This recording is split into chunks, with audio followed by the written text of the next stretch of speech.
Écoutez bien, aimés dans le Seigneur.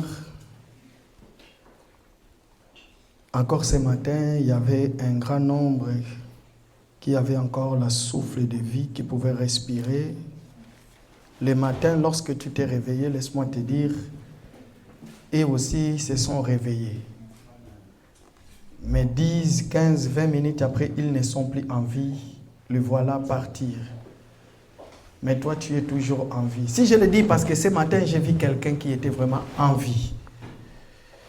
J'ai vu quelqu'un qui pouvait parler, qui pouvait marcher. Mais 30 minutes après, il est décédé, il est parti. Et toi qui as la souffle de vie, que veux-tu dire à Dieu? Vas-y, élève ta voix, prie le Seigneur. Dis-lui merci. Dis-lui merci parce que tu n'es pas plus que celui qui est parti. Il était aussi réveillé le matin. Écoutez bien aimé. Je l'ai vu moi-même, il était aussi réveillé. Je l'ai vu dans une des vidéos. La vidéo, il a fait ce matin. Et quand il a fait la vidéo ce matin, 30 minutes après, il est décédé, il est parti. Chose étonnante. Mais toi, tu es encore en vie malgré tes problèmes et malgré tes soucis. Malgré tout ce qui t'entoure. Que veux-tu dire à notre Dieu pour ta santé, pour l'intelligence et la sagesse qu'il t'a donnée dans les noms puissants de Jésus. Sois loué dans les noms puissants de Jésus.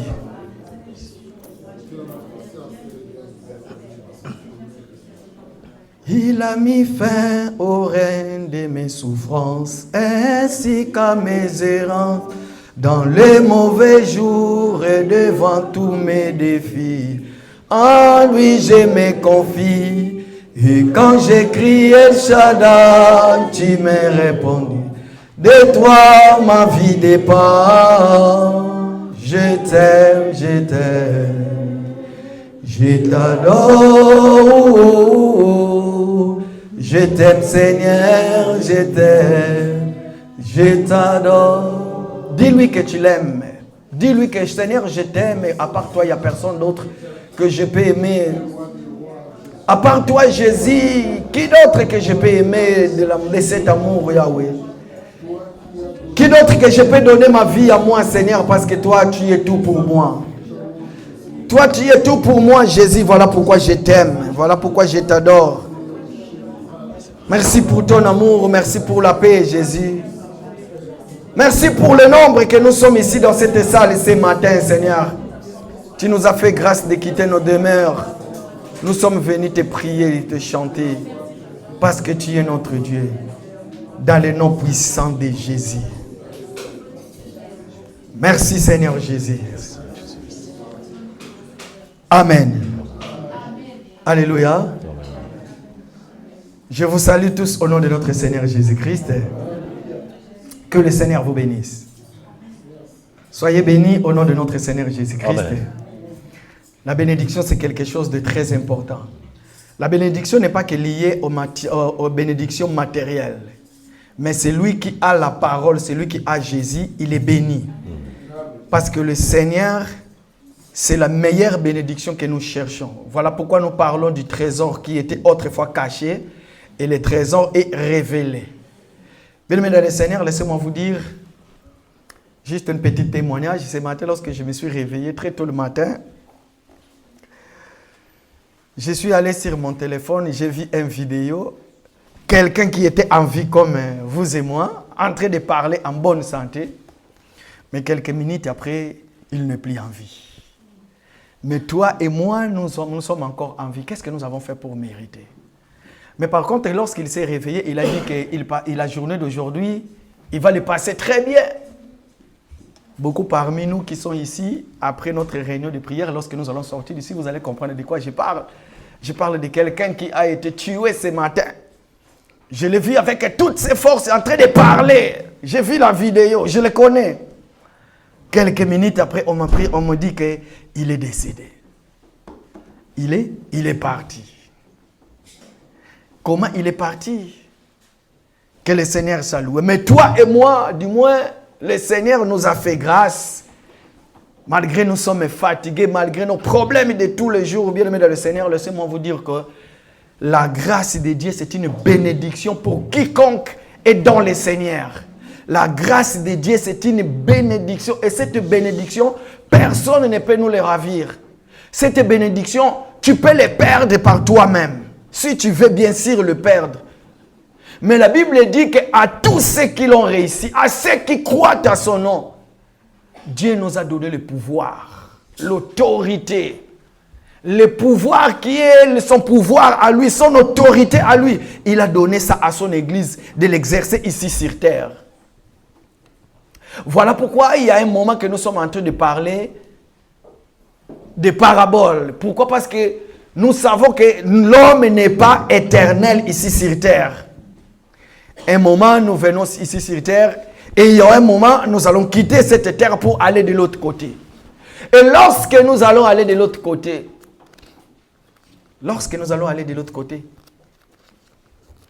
quelle sera ta position à toi? Nous voulons comprendre encore la parole. Nous allons prendre nos Bibles. Nous avons toujours notre verset de base, depuis que nous avons commencé. Nous allons lire dans le livre de Matthieu, bien sûr. Matthieu chapitre 13, à partir du 47 jusqu'au 51e verset, s'il vous plaît. Matthieu chapitre 13, 47 à 51. Nous sommes dans le livre de Matthieu au chapitre 13, du 47e au 51e verset. Il est écrit ceci.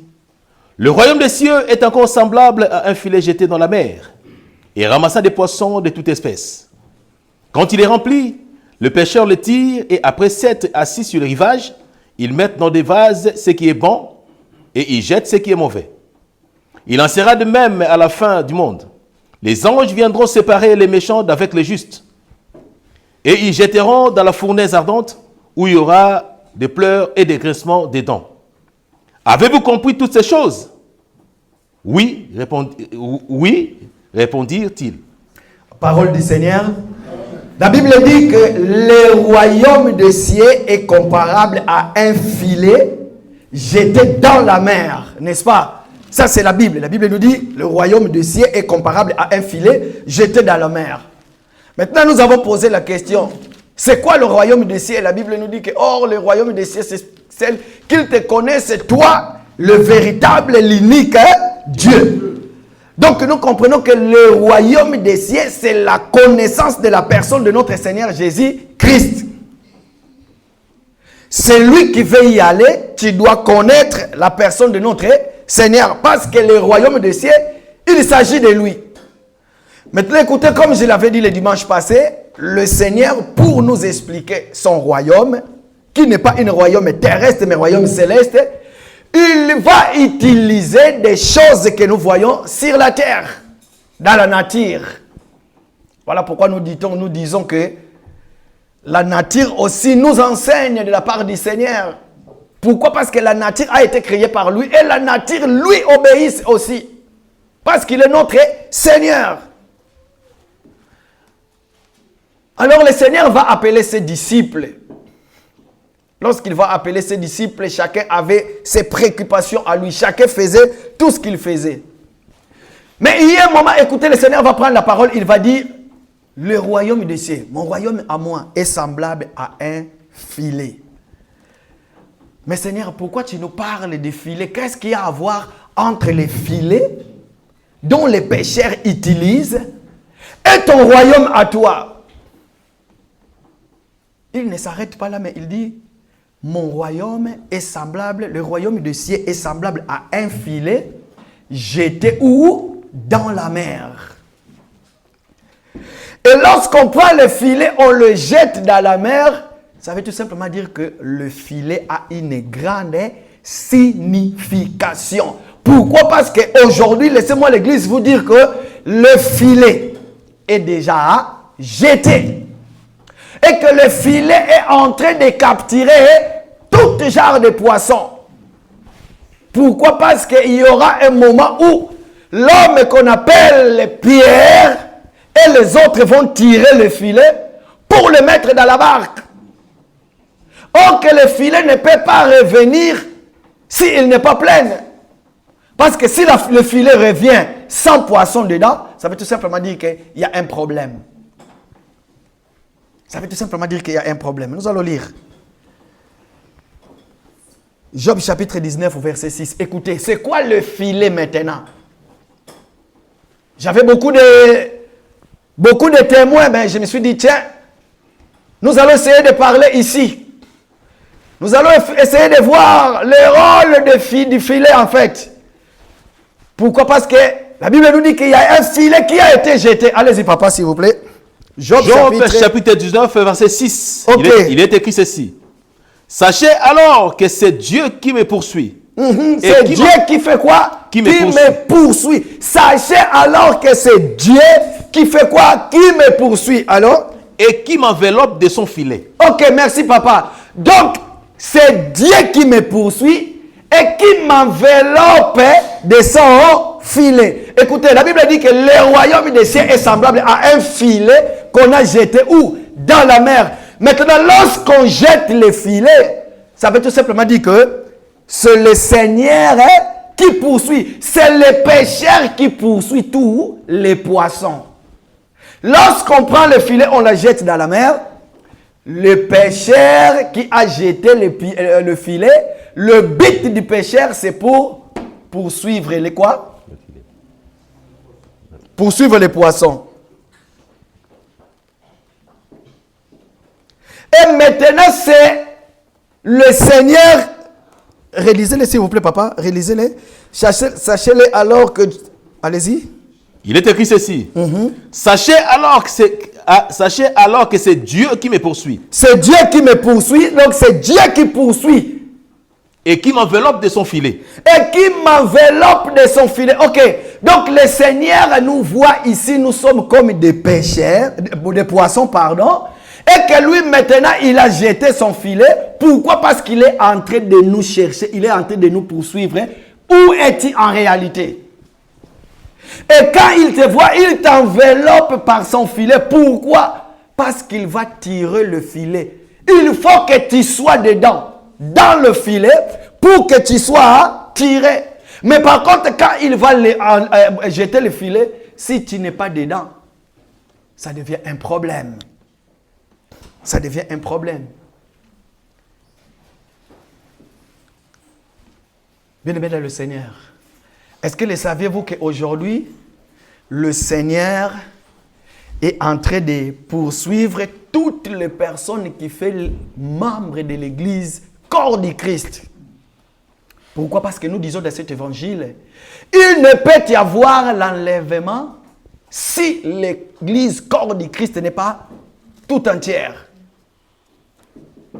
Voilà pourquoi le Seigneur prend la parole, il dit, allez et faites de toutes les nations quoi? Des disciples. Pourquoi? Parce que si vous voulez être dans le filet, vous devez être des disciples. Pourquoi? Parce qu'il n'y a que les poissons qui sont utiles. Lorsqu'ils voient le filet est jeté, ce sont les poissons qui sont utiles. Ils viennent par eux-mêmes. Ils disent, ah, ces filets-là, nous les connaissons. Or que le filet, c'est quoi? Le filet, c'est la parole de Dieu. Le filet, c'est l'évangile. Aujourd'hui, la Bible nous dit, lorsque vous entendrez la voix de l'Éternel, n'endurcissez pas quoi? Hein? Pourquoi? Parce que le filet est en train d'être jeté. Écoutez bien, aimés dans le Seigneur. Mais j'ai remarqué une chose. Il y a des filets et des filets. Tout pêcheur a un filet, mais il y a des filets qui n'est pas de bons filets. Il y a des filets là où il y a des trous. Il y a des filets qui sont des filets triqués. Aujourd'hui, tous nous prêchons la parole. Nous disons que le but de l'évangile, c'est pour préparer un peuple qui va aller à la rencontre de notre Seigneur. Nous disons que l'évangile, c'est pour dépeupler le diable et puis peupler le royaume de notre Seigneur, hein? Jésus. Mais est-ce que votre filet à vous, lorsque nous les autres, nous voyons votre filet, est-ce que nous allons venir quand même se glisser dans cet filet-là? Est-ce que lorsque nous remarquons l'évangile que vous prêchez, est-ce que lorsque nous allons remarquer ce que vous êtes en train de dire, est-ce que nous connaissons cela? Est-ce que nous allons venir? C'est par là que j'ai dit qu'il y a aussi des faux filets. Papa, allez-y. Psaume chapitre Psaume chapitre 31, verset 5, je crois. Oui, c'est ça. Écoutez que dit la parole. Psaume chapitre 31, verset 5. Psaume chapitre 31, verset 5, il est écrit ceci. Je remets mon esprit entre tes mains. Tu me délivreras, l'Éternel Dieu de vérité. Psaume chapitre 31, verset 6. Allez-y, Psaume chapitre 31, verset 6. Allez-y. Je hais ceux qui s'attachent à de vaines idoles, et je me confie en l'Éternel.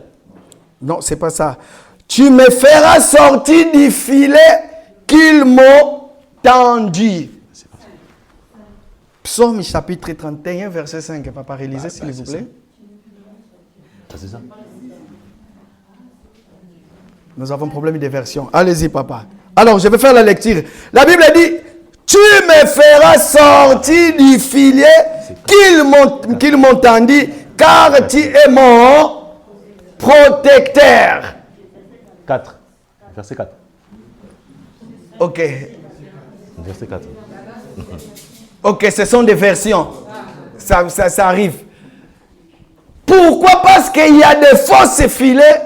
Le Seigneur ne permettra pas que toi, qui connais le vrai filet et qui reconnaît le pécheur, surtout, le problème est lié au filet et au pécheur. Mais le Seigneur ne laissera pas que tu puisses demeurer et que tu puisses être capturé dans les fausses filets. Pourquoi? Parce que de peur, lorsque le Seigneur viendra te chercher, qu'il ne te retrouve pas là où il fallait que tu sois. Pourquoi? Parce qu'il y a un filet qui est un bon filet et il y a l'autre filet qui est triqué. C'est un faux filet. Le faux filet, ça veut tout simplement dire que c'est des faux messages. Quel genre de faux messages? C'est comme aujourd'hui nous écoutons beaucoup de choses que vous connaissez dans le monde. Le Seigneur nous a fait grâce d'avoir sa parole, d'écouter sa parole, de comprendre sa pensée à lui et de mettre en pratique. Je ne vais pas citer beaucoup de choses ici, mais vous le savez très bien parce que l'air est grave. Voilà pourquoi lui-même il dit, quel est le serviteur fidèle et bon que le maître a placé pour donner du bon repas aux siens. Pourquoi? Il faut qu'il y ait un pécheur. Et de deux, il faut que les pécheurs puissent avoir le filet. Quel est le bon fidèle et serviteur? Donc, il y a déjà un serviteur. Et à celui que la parole sort, qui est lui-même le Seigneur, il est le serviteur. De lui-même, il est le pécheur. Parce que lui-même, il connaît très bien les poissons. Écoutez ce qu'il dit. Papa Matthieu chapitre 4, verset 19. C'est quoi le filet qui est jeté dans la mer? Pourquoi? Parce qu'on nous parle maintenant du filet qui est jeté dans la mer. Allez-y, papa. Matthieu chapitre 4, verset 19, il est écrit ceci. Il leur dit, suivez-moi et je vous ferai pécheur d'hommes. Ok. Donc, ça veut tout simplement dire, lorsqu'on jette le filet et que le filet tombe dans la mer, tout ce que nous devons faire, nous devons suivre le filet. Voilà pourquoi le Seigneur, lorsqu'il est venu, à chaque fois qu'il rencontrait quelqu'un sur son chemin, la première des choses, il disait, suivez-moi. Ça veut tout simplement dire que le filet est jeté. Le Seigneur lui-même, il a donné sa parole. La Bible dit, lorsque vous entendrez la voix du Seigneur, n'endurcissez pas vos cœurs. Qui a écouté le Seigneur maintenant? C'est à toi d'abandonner tout ce que tu es en train de faire. Tu dois suivre le Seigneur.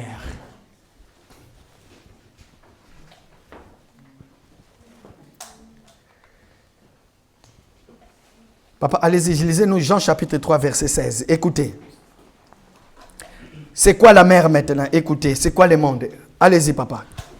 Jean chapitre 3, verset 16, il est écrit ceci. Car Dieu a tant aimé le monde qu'il a donné son Fils unique, afin que quiconque croit en lui ne périsse point, mais qu'il ait la vie éternelle. Ok. Donc nous allons comprendre, lorsque le filet est jeté, tout le monde, la Bible dit que le royaume de cieux est semblable à un filet qu'on a jeté où? On a jeté dans la mer. Et lorsqu'on a pris le filet, on a jeté dans la mer. Ça veut tout simplement dire, car Dieu a tant aimé le monde, il a donné son fils. Quand est-ce que le filet a été jeté? Lorsque le Seigneur a quitté le ciel, il est entré dans le monde. Il a été jeté dans la mer. Est-ce que vous avez compris? Lorsqu'il a quitté le ciel, il a traversé, il est entré dans le monde. Il a été jeté dans la mer. Parce que c'était lui le filet. Or que le filet, c'est la parole. Qui est la parole? La Bible nous dit que, écoutez, si tu es fils, le fils, ce n'est pas ton nom. Aujourd'hui, nous avons notre bien-aimé, le frère Sylvain. Quand il est chez ses parents, leurs parents l'appellent mon fils. Mais quand les enfants de papa Sylvain vont voir papa Sylvain avec plein de barbes, ils vont dire, mais comment se fait-il qu'on appelle de notre papa le fils?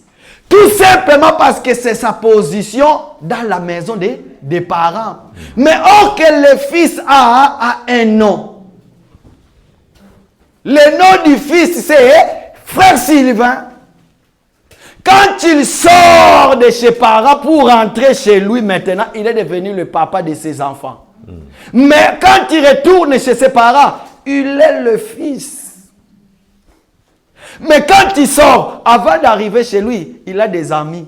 Quand les amis vont le voir, les amis vont l'appeler de qui? De Sylvain. Pourquoi? Parce que Sylvain, c'est son prénom. Alors voilà pourquoi la Bible dit que il a quitté le ciel. Il a donné son fils unique. Il a été jeté dans le monde. Or que jeté dans le monde, le filet représente la personne de notre Seigneur Jésus-Christ. Or que la personne de notre Seigneur Jésus-Christ, l'Apocalypse dit que son nom c'est la parole. Donc ça veut tout simplement dire que car Dieu a tant aimé le monde, il a jeté sa parole. La parole qui est le filet. Afin que quiconque croit aux paroles pour avoir la connaissance de la vie éternelle. Or, la vie éternelle, c'est quoi? Pour qu'il te connaisse, toi, le seul, le véritable, unique, la connaissance de la personne de notre Seigneur Jésus. C'est ça.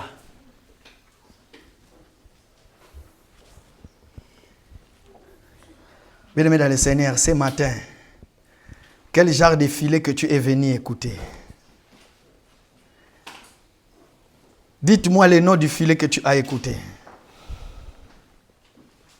Est-ce que le filet que tu as écouté, ce filet-là, a été fabriqué par les mains des hommes? Quand je dis fabriqué par les mains des hommes, ça veut tout simplement dire qu'il y a les énigmes qui sont énigmes par rapport à la volonté de notre Seigneur Jésus-Christ. Ceux-là ne fabriquent pas, mais ils étaient quelque part de l'autre côté. Ils ont monté, ils ont vu, ils ont regardé, et puis lorsqu'ils sont descendus, ils sont venus transmettre les choses telles qu'elles sont. Papa, lisez-nous Luc chapitre 5, verset 5. Écoutez maintenant, écoutez encore ça là. J'aime bien l'évangile. Écoutez. Allez-y papa, Luc chapitre 5, verset 5. Luc chapitre 5, verset 5, il est écrit ceci. Simon lui répondit, Maître, nous avons travaillé toute la nuit sans rien prendre. Mais sur ta parole, je jetterai le filet. Maître, nous avons travaillé toute la nuit sans prendre. Je me suis posé la question, quand est-ce que la nuit commence et quand est-ce que la nuit termine? Pourquoi? Parce que Simon va dire, nous avons travaillé toute la nuit. Et quand est-ce que le Seigneur est venu? Or que nous disons que nous sommes au temps du soir. Simon, pourquoi compliques-tu les choses? Pourquoi tu nous compliques encore les choses? Normalement, le Seigneur ne veut venir que les soirs. Écoutez, si vous calculez bien, le Seigneur Jésus sur la croix, et lorsqu'il a été ôté du croix, mis dans le sépulcre, ça cause des problèmes. Il y en a qui disent non, il n'a pas fait 3 jours. Dans les yeux physiques, vous verrez qu'il n'a pas fait 3 jours. Mais il suffit d'entrer dans la pensée du Seigneur. N'allez pas comme les hommes, mais consultez les Écritures. J'ai aimé. Voilà pourquoi Pierre va dire, nous avons travaillé toute la nuit sans rien prendre. Mais lorsque le Seigneur est venu, regarde, papa, réalisez-le-moi. Réalisez qu'est-ce qu'il dit. Écoutez. Luc chapitre 5, verset 5, il est écrit ceci. Simon lui répondit, Maître, nous avons travaillé toute la nuit. Nous avons travaillé toute la nuit. Donc ça veut tout simplement dire que ce n'était plus la nuit lorsqu'il est venu. Allez-y. Sans rien prendre. Sans rien prendre. Toute la nuit. Et pendant la nuit, ou toute la nuit, c'est des choses différentes. Vous êtes d'accord avec moi?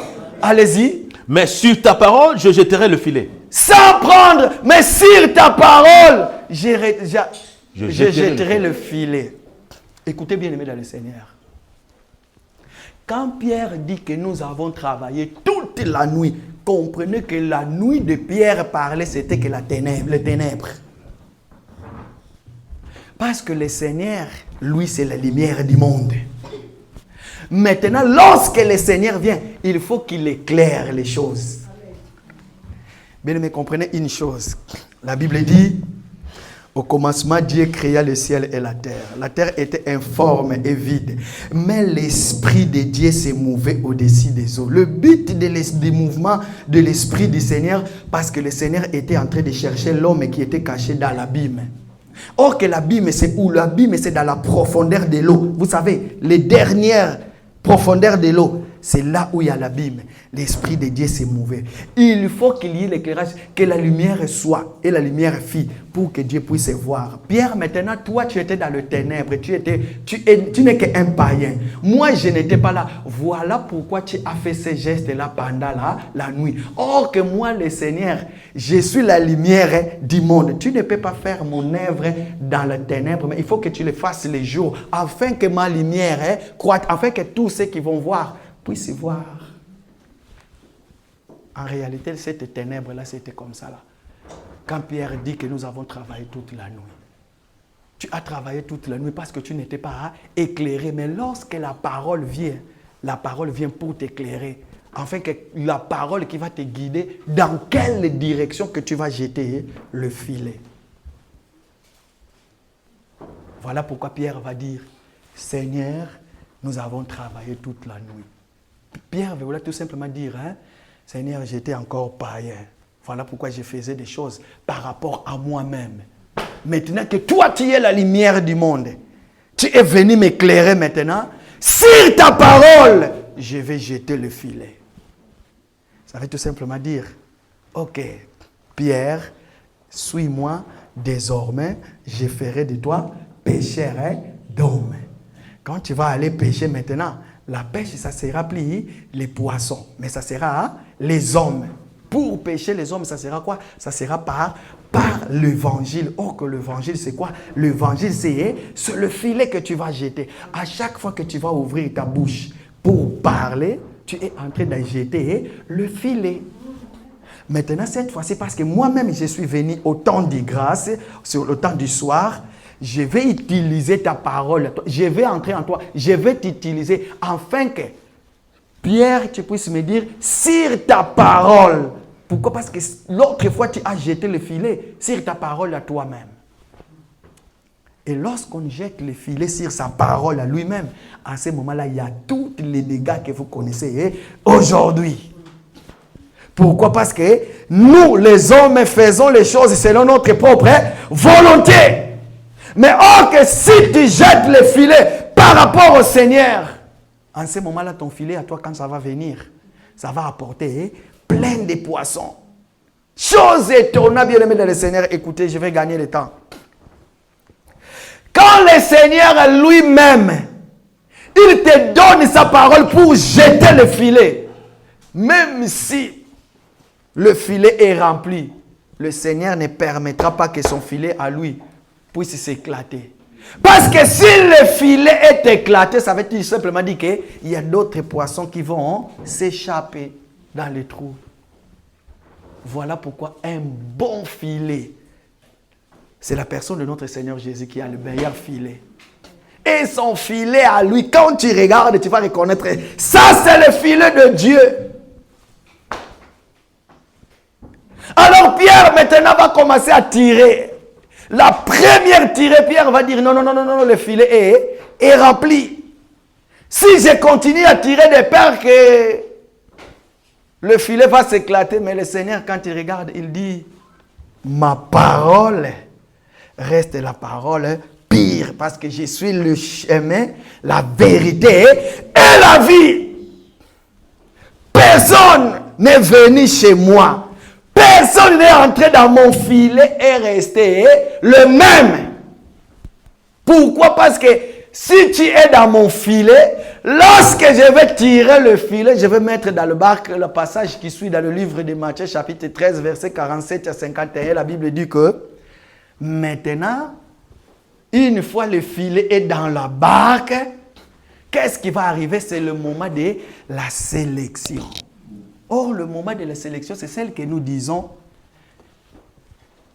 qu'il y a un peuple qui va aller dans la guerre. Il y a un peuple qui va aller combattre.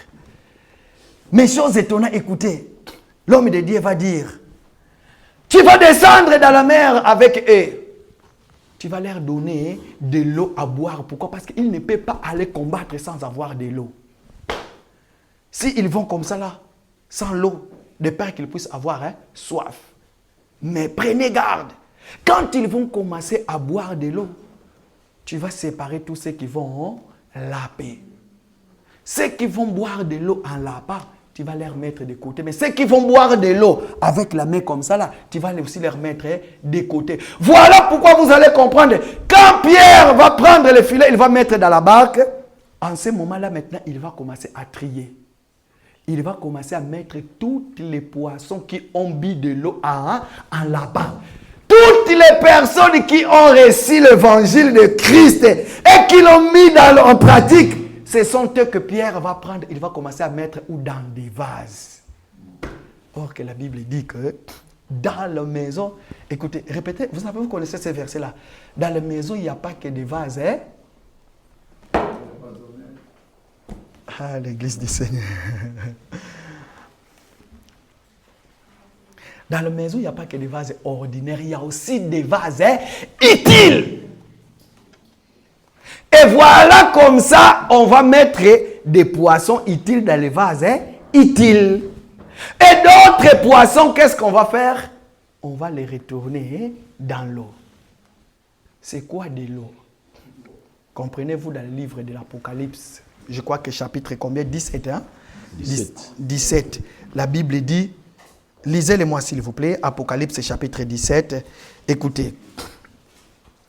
Lisez-le quand même, moi, je ne l'avais pas mentionné, mais lisez-le quand même, parce que c'est un verset que nous connaissons tous. La Bible parle de cette prostituée qui était assise. Allez-y, papa. Apocalypse chapitre 17, verset 15, il est écrit ceci. Il me dit, les eaux que tu as vues. Ok, les eaux que tu as vues.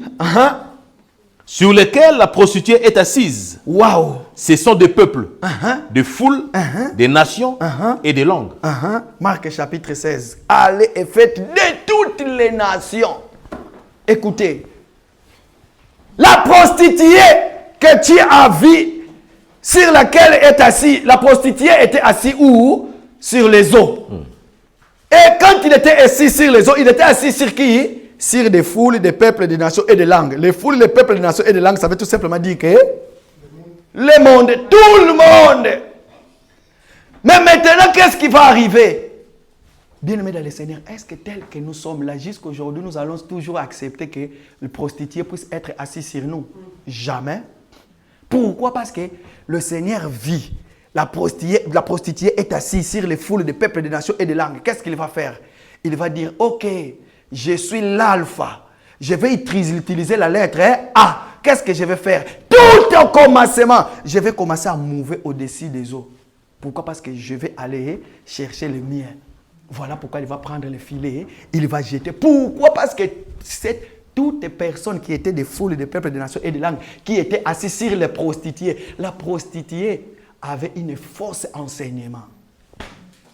Et cet enseignement-là t'empêchait, toi et moi, que le filet puisse venir nous chercher. Pourquoi? Parce que la Bible dit que le royaume des cieux est semblable à un filet jeté où? Dans la mer. Oh, que dans la mer, il y avait qui? Il y avait cette prostituée-là.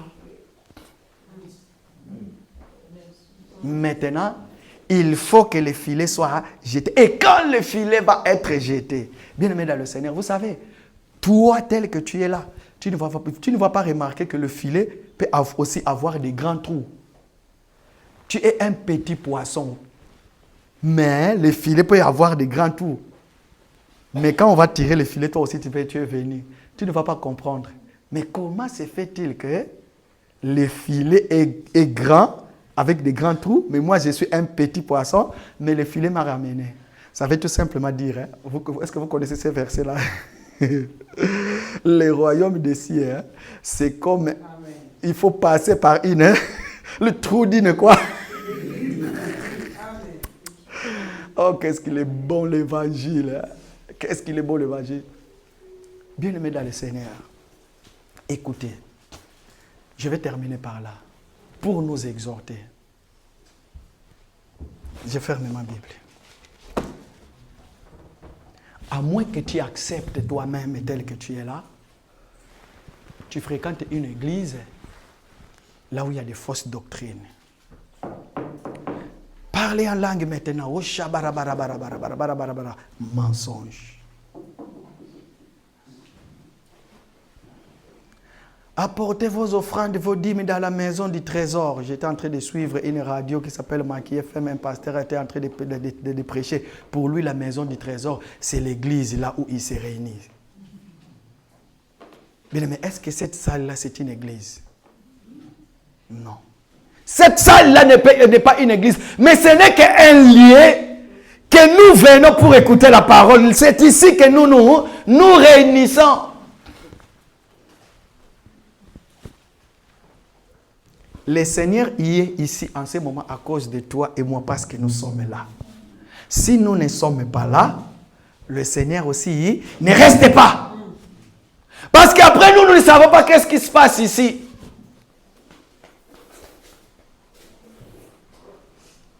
Aujourd'hui, nous voyons beaucoup de choses qui se passent dans les dites des assemblées. Bien-aimé dans le Seigneur, à moins que tu sois toi-même un aveugle et tu te laisses conduire par un autre aveugle. Mais un moment, lorsque le Seigneur vient te toucher, la première touchée, quand tu vas ouvrir les yeux, il faut que tu vois les arbres. Ok, ce n'est pas les arbres, ce sont les humains. Ça veut tout simplement dire que tu as écouté l'évangile, mais tu n'as pas encore compris. Il faut un deuxième toucher. Il faut que le Seigneur vous touche encore pour la deuxième fois. Quand tu vas ouvrir les yeux, en fait que tu vas dire, je vois les arbres qui bougent. Ce n'est pas toujours les arbres, mais ce sont les humains. Quand il va vous toucher encore, vous allez maintenant voir clair. Vous allez dire, ah maintenant, je vois. Mais si tu ne veux pas voir, ça c'est toi-même. Ici, nous préparons le peuple qui va aller à la rencontre de la personne de notre Seigneur, Jésus. Voilà pourquoi l'évangile que nous prêchons, je suis dans le livre de Apocalypse chapitre 14. Écoutez ce que la Bible dit. Papa, lisez-moi ces versets-là. Pour ce qui concerne l'évangile de Christ et l'évangile éternel. Allez-y, papa. L'ange qui volait au milieu du ciel avait un évangile. Il annonçait à toutes les créations du terre. Qu'est-ce qu'il disait? Craignez Dieu, donnez-lui seul la gloire. Le jour où nous allons changer l'évangile et qu'un homme, nous allons lui donner la gloire, bien-aimé dans le Seigneur, ne restez pas, dites-vous que le filet est triqué. Cet filet-là ne peut pas nous amener au royaume des cieux. Pourquoi? Parce que le filet qui ramène au royaume n'est pas un filet triqué. Or que le filet, c'est l'évangile. Vous voulez aller au ciel, bien-aimé dans le Seigneur? Accrochez-nous dans l'évangile. Mettez-le en pratique. La parole de Dieu, c'est bon d'écouter. Et c'est bien aussi de le mettre en pratique. Que le Seigneur bénisse sa parole. Nous avons la tête couronnée. De tout mon être, alors s'élève un chant Dieu tout-puissant, que tu es grand. Mon être alors s'élève un chant, Dieu tout-puissant, que tu es grand. Dieu tout-puissant, car mon cœur considère tout l'univers, crié par ton pouls. Élève ta voix maintenant, dis merci à notre Dieu pour sa parole. Élève ta voix maintenant, tu peux prier.